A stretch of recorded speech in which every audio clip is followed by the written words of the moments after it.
paz do Senhor, queridos adolescentes, tudo bem com vocês? Estamos aqui para mais uma pré-aula do sistema virtual daqui do setor do bairro Mapim. E nós temos aqui como pastor responsável pelo setor, pastor Adão Celestino, juntamente com a sua digníssima esposa, irmã Lenir. Temos aqui como superintendente da Escola Bíblica Dominical, evangelista Valmir, o evangelista Antônio Virgílio e o presbítero irmão Donizete. Temos aqui as secretárias adjunta, que é a irmã Fátima e a irmã Rosângela.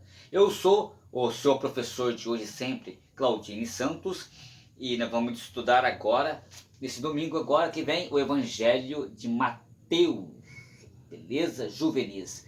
Nós temos aqui a leitura bíblica em classe, que está em Mateus capítulo 5, do versículo 1 ao 17.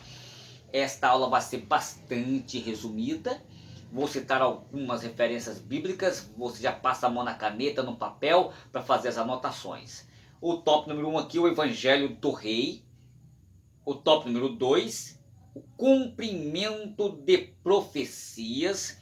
O tópico de número 3, sermões e ensinos. Muito bem. E aí a gente já vai aqui para a conclusão da lição aqui, tá bom? Muito bem.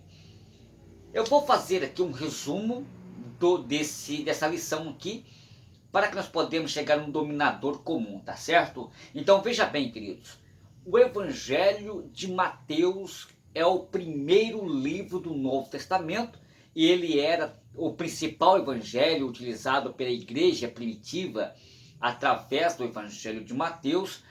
Todo cristão verdadeiro é instruído a cumprir com gratidão o serviço de anunciar o reino de Deus. Então, neste texto, faremos aqui então um panorama completo sobre o Evangelho de Mateus, tá certo? E saberemos também quem foi o seu autor, a data provavelmente em que foi escrito, o propósito e também a característica do esboço desta obra tão importante para todos nós. Primeiro, nós precisamos entender, adolescentes, quem foi o autor do Evangelho de Mateus. E a pergunta que eu faço para vocês, quem foi o autor do Evangelho de Mateus? Uma pergunta que eu faço para você. Como acontece também com os outros evangelhos, no livro de Mateus não consta o nome do seu autor. Porém, a tradição cristã atribui a Mateus, também chamado Levi, um dos 12 apóstolos de Jesus. Após o século XVIII, alguns críticos eles começaram então a contestar a autoria do primeiro evangelho. Eles passaram então a sugerir que o verdadeiro autor foi um cristão anônimo do século I. E que talvez eles tenham sido então utilizados alguns manuscritos originalmente escritos pelo apóstolo Mateus para compor esta obra canônica. E o interessante é que um dos pontos mais discutidos entre tais críticos é a dificuldade que existe com relação ao idioma em que o Evangelho de Mateus foi escrito. Existe então a possibilidade em que Mateus tenha escrito a sua obra em hebraico e o grego. Seja como for, a verdade é que não existe argumentos realmente convincentes para que de fato a autoria do Evangelho de Mateus pelo próprio Mateus seja contestada. Então, assim, o apóstolo Mateus ele continua sendo o autor mais aceito entre os estudiosos. Desde os mais antigos até os mais modernos, mesmo que haja alguma dificuldade em determinar com exatidão a sua autoria, nada esconde a verdade que o próprio escrito de Deus é o principal autor, é Mateus. Muito bem. Agora nós podemos observar aqui quais os destinatários originais do Evangelho de Mateus. Vamos lá. Quais são os destinatários? Para quem foi destinado? Uma pergunta que eu faço para vocês. A esse Evangelho. Acompanhe comigo aqui, por gentileza. Então, nós podemos observar que provavelmente o Evangelho de Mateus tem como destinatário a igreja de Antioquia. E esta era uma congregação formada por judeus e também por gentios. Está em Atos capítulo 15. Alguns detalhes do próprio Evangelho de Mateus demonstram então que havia muitos judeus e entre os seus destinatários originais. Primeiro, o Evangelho de Mateus enfatiza as promessas feitas no Antigo Testamento sobre a vinda do Messias. Segundo, sobre a genealogia de Cristo Jesus é apresentada recuando até Abraão. Terceiro, ou seja, Jesus, a expressão Jesus filho de Davi, ele repete várias vezes. No quarto aspecto, a utilização do reino dos céus ao invés de reino de Deus. Então, veja bem, queridos, a data em que foi escrito o Evangelho de Mateus. Quando a gente observa aqui para esse aspecto, para esse ponto de vista, a data em que o Evangelho de Mateus foi escrita é incerta. Mas é muito provável que seja entre 60 na década de Cristo e 70. E é completamente aceita que o autor do Evangelho de Mateus utilizou o Evangelho de Marcos como uma fonte para o seu material. E isto aparece, claro, quando analisamos ambos os evangelhos.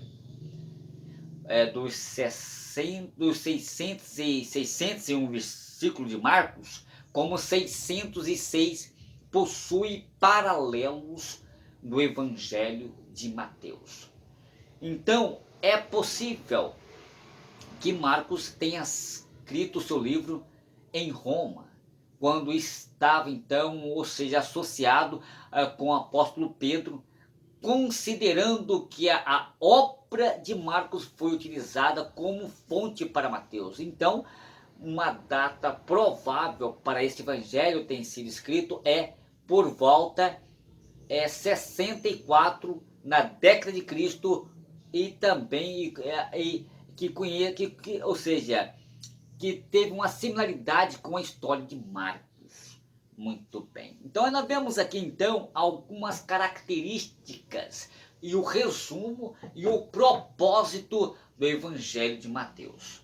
Então, o propósito e o tema do Evangelho de Mateus é apresentar Jesus como Messias, o Filho de Deus. E ele é descrito no primeiro Evangelho como sendo o cumprimento das profecias anunciadas pelos profetas do Antigo Testamento. Então, logo já na genealogia do capítulo 1, o Evangelho de Mateus, ele demonstra então que Jesus é tão esperado rei prometido, que o reino que ele trouxe é o cumprimento do plano de redenção de Deus. Então, o Evangelho de Mateus, ele nos informa que Jesus, ele cumpriu as Escrituras, inaugurou o reino de Deus e comissionou os seus seguidores a espalhar esse reino a todos os povos, tribos, línguas, e também adverti-los que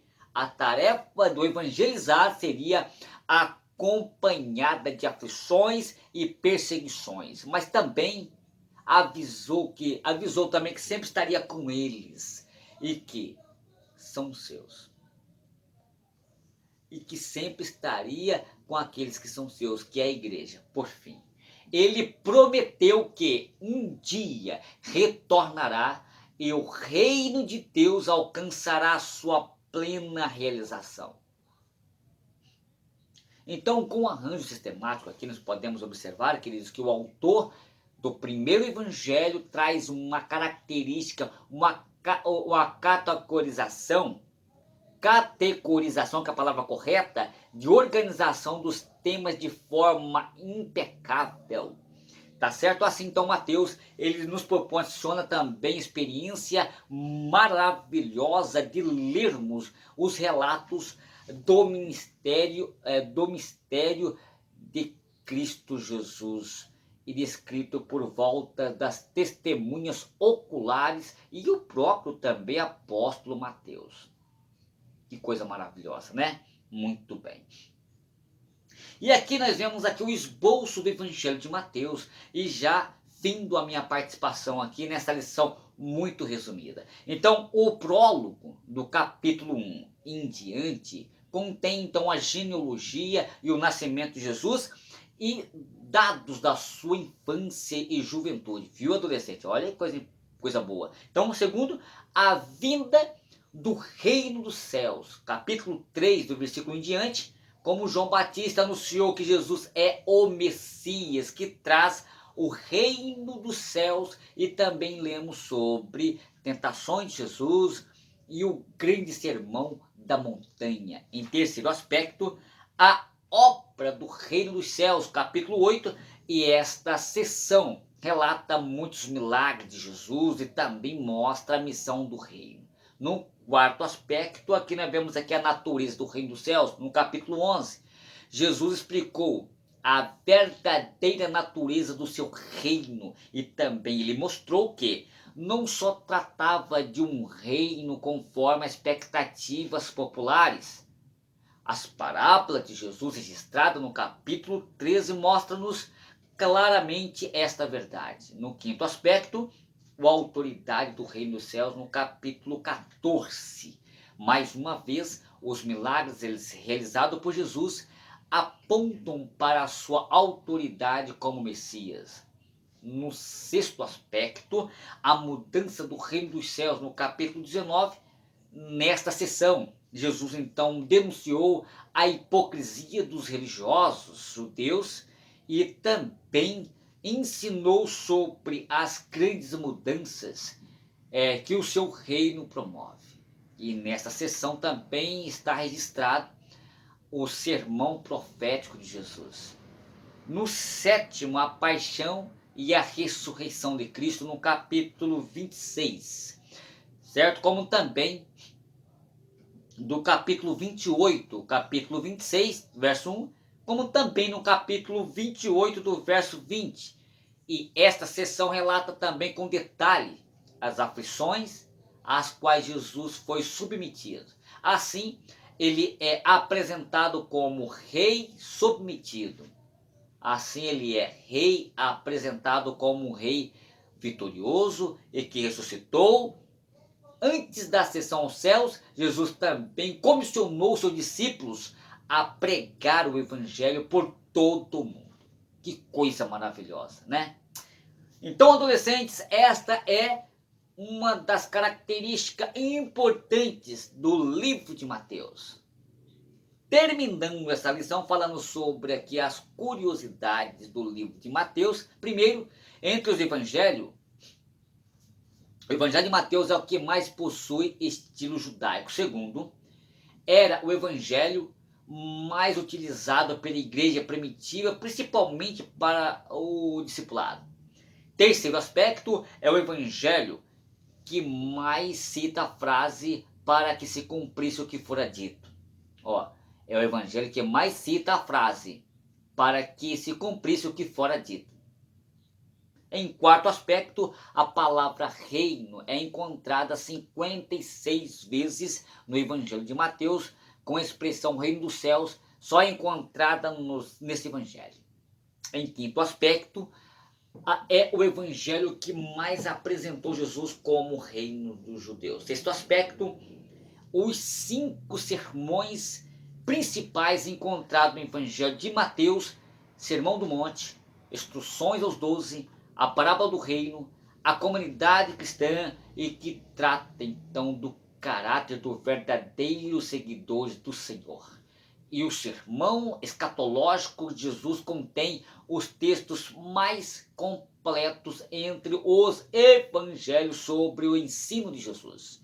No sétimo aspecto, embora tenha sido originalmente escrito para a igreja em Antioquia, constituída de judeus e gentios, claramente então o objetivo do Evangelho de Mateus não era apenas ficar restrito àquela congregação, mas que fosse pregado também entre todos os seguidores de Cristo ao longo dos tempos.